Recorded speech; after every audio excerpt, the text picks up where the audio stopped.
This is the Bama Podcast with Marty Solomon. I'm his co-host, Brent Billings. Today, we step into the context of the church in Thessalonica and examine the theme of Parousia. Yes. Do we get to know what that means right away, or do we have to wait until later in the episode? Yeah, you have to wait. Okay. But I will say, many people say Parousia. Oh. I have always said Parousia. I feel like more people say Parousia, so I could be wrong. Bema, Bema. Parousia, Parousia. I don't know. Apparently I put all my syllables in all the wrong spots, especially when I'm not speaking English. So... What language is this word in? Greek. Okay. Which is what ruined my GPA, so more on that later. Next episode, I'll talk a little about how much I hate the Greek language, but oh well, here we go. Paul, he also pens 2 letters to the church in Thessalonica. There are plenty of commentaries that deal with the context of Thessalonica, and I got to be honest with you, and all of our listeners, Brent, I haven't had the opportunity to study the context of Thessalonica like I would like to. I didn't put this in your notes, Brent. Let's add another book. I can't remember how much Crossan dealt with Thessalonica, but In Search of Paul, I believe we've recommended it before, maybe. I believe so. By John Dominic Crossan. Yes, Crossan, super liberal. Yes, member of the Jesus Seminar. No, not a horrible individual. Yes, a great scholar. No, you don't have to believe everything he says. Yes, worth your time reading. So, wonderful little gymnastics we can always do there whenever you recommend Crossan. All of my fundamentalist listeners are going to come out of the woodwork there. So, yes, it is exactly him and just a great first century Roman contextual scholar. So I just recommend that work. I know he dealt with Philippi quite a bit. I want to say he dealt with Thessalonica a little bit. But I haven't done a whole bunch of work, so I'm not going to act like I've done all this contextual work on Thessalonica. Done a little bit, maybe a little bit more even in the last couple of years than I'd done before, but not a ton. I mean, there are different explanations for what's going on in Thessalonica. And one thing that everybody seems to agree on is that the people of Thessalonica had some kind of clear misunderstanding. It's clear that they had a misunderstanding, might be the better way to phrase that, of the proper response to what it means that Christ is coming back, the return of Christ. So it appears that they had an issue like with an emphasis on work and doing their jobs and engaging in their vocations and actually going to work. Like apparently people were like quitting their vocations, quitting their work, and not going to, because Jesus is going to come back, so why would I do any of those things? So apparently there's some conversation about that. I don't know a whole lot about that. I'm not going to talk a lot about that today. But one thing that becomes abundantly clear, and again, another book that we will recommend here again, I think last episode we did, was N.T. Wright's book, Surprised by Hope. And probably not even the best book by N.T. Wright on this subject, but was just one that I have read more recently. And I know he mentions a lot of the stuff we're going to talk about today in that book, so we'll recommend that one more time. But it seems to be abundantly clear that the early believers had a definite understanding that Christ's return was very close. It was very imminent, Jesus' return, like immediately imminent in the near future. This may not be as far-fetched as it sounds to us from where we sit. We'll talk about that theology like at some other point. But at any rate, it's safe to say that the early Christians in the Roman Empire believed that they might see Christ's return in their lifetime or the lifetime of their own children. And apparently, this had impacted the Thessalonian community in such a way that it led to their disengagement. If Christ was about to return and make the whole world right, why should we spend our time working? Paul addresses some of these misunderstandings by talking about the need for the believers in Thessalonica to work, for, quote, a man who does not work does not eat. Famous quote from Thessalonians. It is also to this world that Paul speaks of Parousia. There's that word, Brent. Didn't have to wait too long. Parousia is a Greek word we often translate as second coming. And while this is a very accurate translation, the term is loaded with historical context that we usually miss. These details you can find them by studying like N.T. Wright, Ethelbert Stauffer, or early church commentaries by Roland Worth, and some other people. Parousia referred to the second coming of an emperor. In a Roman world that had experienced the havoc of multiple earthquakes, The empire there in the biblical world sat right on a few just major fault lines, and major earthquakes were a definite issue in the ancient biblical world.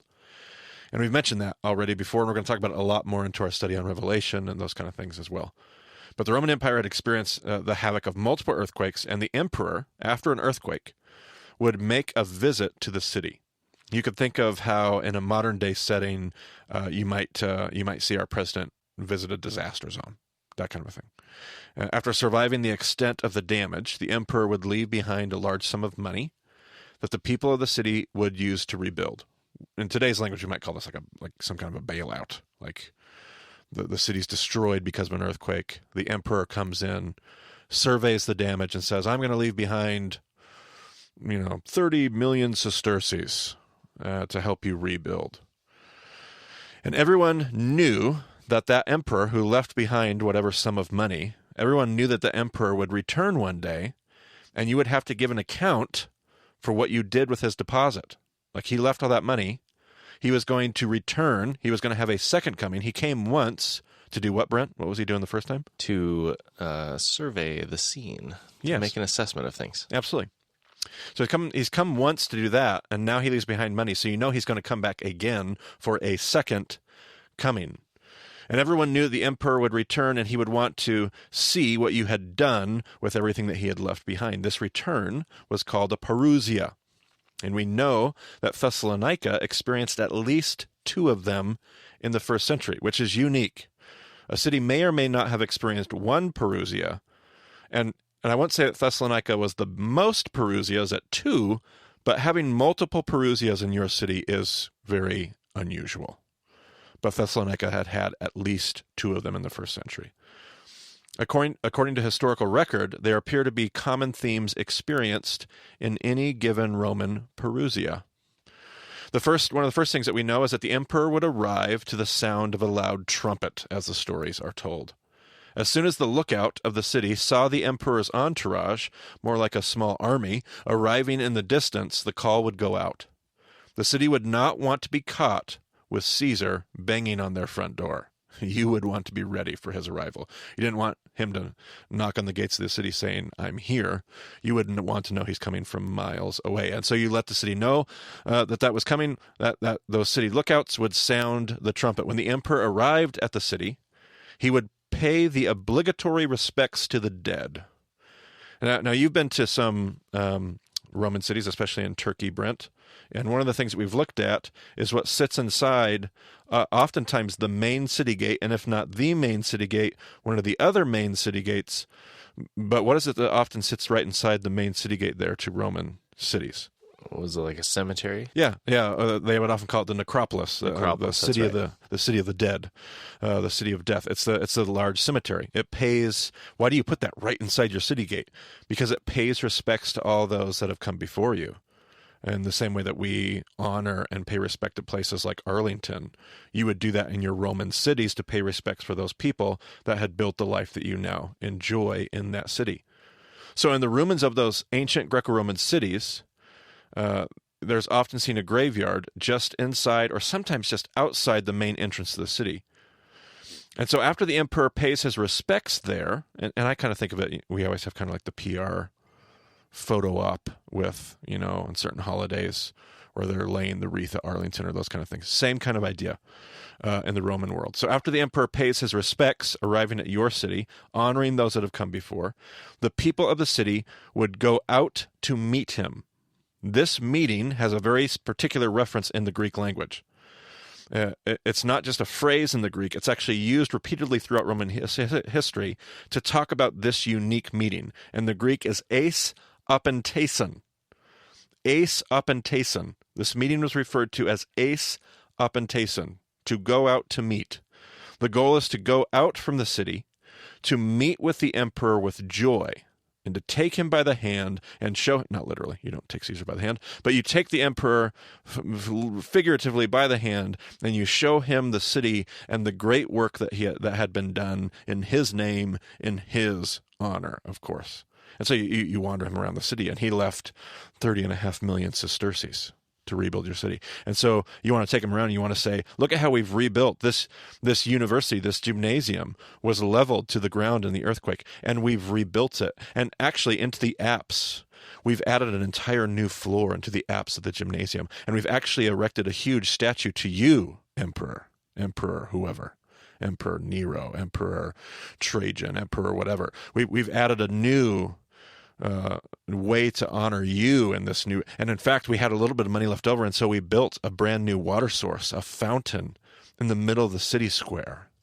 And this fountain, it bears your name. We honor you, Caesar, because it's all about honoring the emperor and how you've rebuilt. And of course, you want to make sure that you've done more with his deposit than was there to begin with. Like your city hopefully is better. It has to be better than it was before the earthquake, because the Caesar has left behind his deposit, and you need to make it better. So now, if we have that historical context in mind, consider the church in Thessalonica and how they hear the following words from 1 Thessalonians chapter 4. Go ahead, Brent, and read us. Tell us what address we got here. Chapter 4, 16 through 18. For the Lord himself will come down from heaven with a loud command, with the voice of the archangel, and with the trumpet call of God, and the dead in Christ will rise first. After that, we who are still alive and are left will be caught up together with them in the clouds to meet the Lord in the air, and so we will be with the Lord forever. Therefore, encourage one another with these words. All right, so we've heard that passage before, but probably, maybe not with the historical context. So now those words strike us totally different than they did before. Paul describes the second coming of Jesus as the Parousia of an emperor. To a church that is having a hard time understanding the need to engage in the work of the kingdom, physical labor for that matter, Paul describes the second coming as a Parousia, communicating to the people of Thessalonica that they have work to do, because God left them with a deposit and expected them to use it to restore and reconcile, heal and rebuild. In Paul's picture, there is a trumpet sound, which is step number 1 of the Parousia. The dead in Christ rise first, which feels like it mirrors what, Brent? I guess the respect for the dead. Right. The emperor meeting the dead first, right, before he comes into the city. And then it says we are caught up to eis apentesis in the Greek. That's that eis apentesin, a very particular meeting as people go out to meet the emperor that is arriving in their city. We go out to eis apentesis, Jesus in the air. The irony runs thick here, because the theology that loves to quote this verse as a backing for the idea of the rapture is the same theology that commits the sin of the Thessalonians. Far too much Christian theology espouses an idea that we are all going to leave this place someday, like some kind of escapism. If this is true, then our goal is to have as many people on our team as possible before some glad morning when this life is o'er. But this is the exact idea that Paul is teaching against. Paul is not arguing for a disengaged theology. He is arguing for a theology of complete and urgent physical engagement. Jesus is going to come back. He left us with a deposit, Paul might say elsewhere, of the Holy Spirit, and we're going to have to show him what we did with the place. We're caught up to meet Jesus in the air as he's coming down from heaven for his Parousia. So which direction is Jesus going, Brent, when this happens? Jesus is coming down. Jesus is coming down. To quote one of my favorite teachers, he said, I get worried that too many Christians are going to be on their way up and out of here as Jesus is coming down, and they're going to pass in the air, and Jesus is going to say, hey, where are you going? Because Jesus is coming down, and everybody else is trying to get out. This is not a theology of disembodied evacuation. It is a theology of physical participation. May God remind us that we have work to do here today. May he remind us that Jesus taught us to pray, your will be done on earth as it is in heaven. May we look forward to the day when the trumpet might sound and we might go out, eis apentesin, to meet Jesus on his way down in order to joyfully take him by the hand and to show him all the things that we were able to accomplish with his help. And when he shows up, I pray we might have something to show him. Parousia, Brent Billings. I am so jealous of all the listeners who are hearing that word for the first time. I'm having a very hard time with that word because I'm so used to parousia. Hey, I'm not even sure which one's right, so We should probably who knows? get I'm someone not who sure they're speaks technically Greek. Yeah, I'm not. Yeah, well, I'm going to give a shout out to this guy next episode, but we do have a good old Greek professor out there that listens to our podcast. I think still, if we haven't made him angry and sent him away, it's Mr. Professor Vance Russell, and he teaches Greek, and he is a Greek expert. Well, and I don't know if maybe the pronunciation of Greek has shifted over the years and centuries. I don't know. Because English certainly has changed dramatically just in the last few hundred years. Yeah, I'm really bitter about Greek. Yeah. Yeah, one of my favorite stories is about this, though, and I share this on the trip, and I think I'll share it now.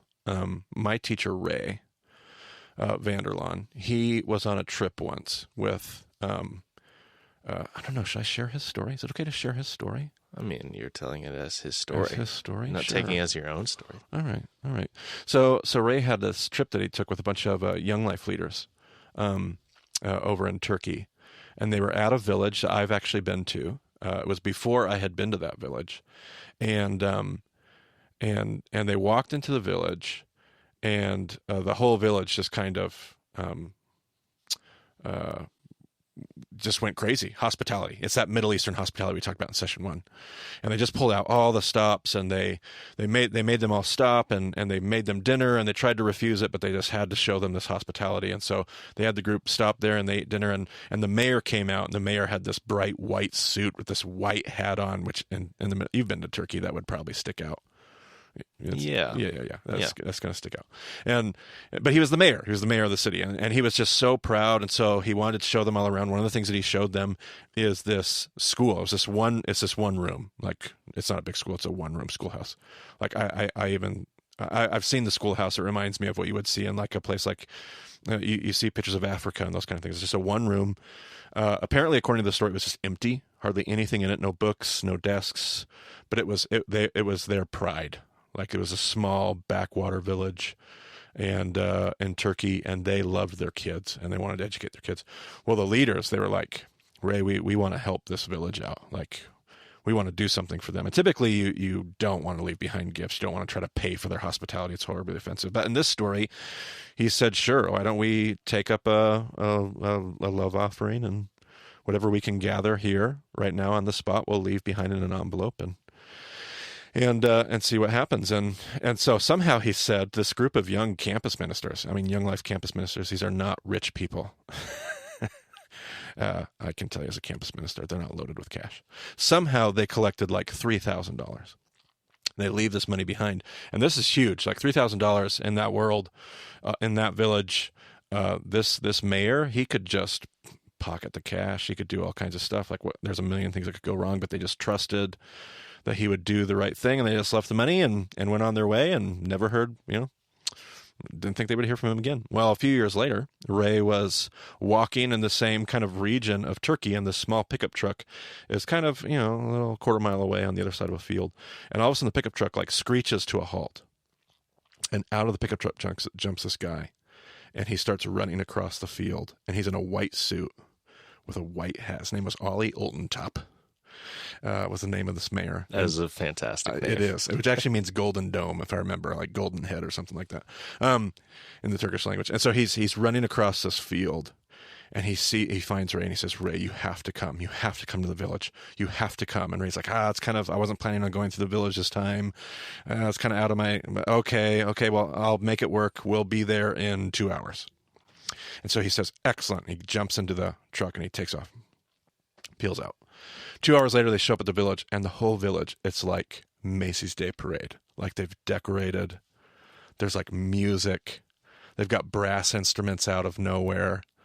It's like this huge thing. There's a huge banquet prepared, and Ollie is there, and he takes Ray by the hand, and he says, come, I want to show you the school. And he walks Ray into the school, and Ray says they had bought books, and if I remember correctly, I had bought things like sewing machines and just different things. And they were, at that point in history, the number one ranked school district in the country of Turkey. because and we drove through this village, Brent. I don't know if you remember me pointing out when we drove through. Half the bus was asleep, but we drove through this village in the bus, and it is a small. It was right outside of Lystra, is where it was. We are in the backwoods of Turkey at that point. If you can imagine that kind of a small village having the best ranked school district in the country of Turkey. Wow, like that is something. But my point with that whole story is they were so proud of what they had done with a deposit that had left them behind. And Ray, I remember telling us, that is my picture of the Parousia. That is my picture of Jesus coming back. I want to be able to run across the field in my suit and grab Jesus by the hand and say, Jesus, you have to come. You have to come see what we did with what you left behind, and have that kind of joy and that kind of pride and that kind of honor, and then to have something to show for it and to have done. That's what we want to be doing here. Not over in a holy huddle trying to stay untainted by the world, but out in the middle of the world, putting it together. The Jews would say tikkun olam, the repairing of the world, putting the world back together in such a way that when Jesus comes back, we're like, you have got to see. We have physically participated in the work of the kingdom. We are making it a more ordered, a more shalom filled, a more holy. It's more what you dreamed of, your kingdom come on earth. We've been a part of that. So that's one of my favorite stories. So helpful. Very inspiring way to end our episode, I think. Yes. All right. Well, we'll be back in a week with more of the Thessalonians. So thanks for joining us on the Bema podcast. We'll talk to you again soon.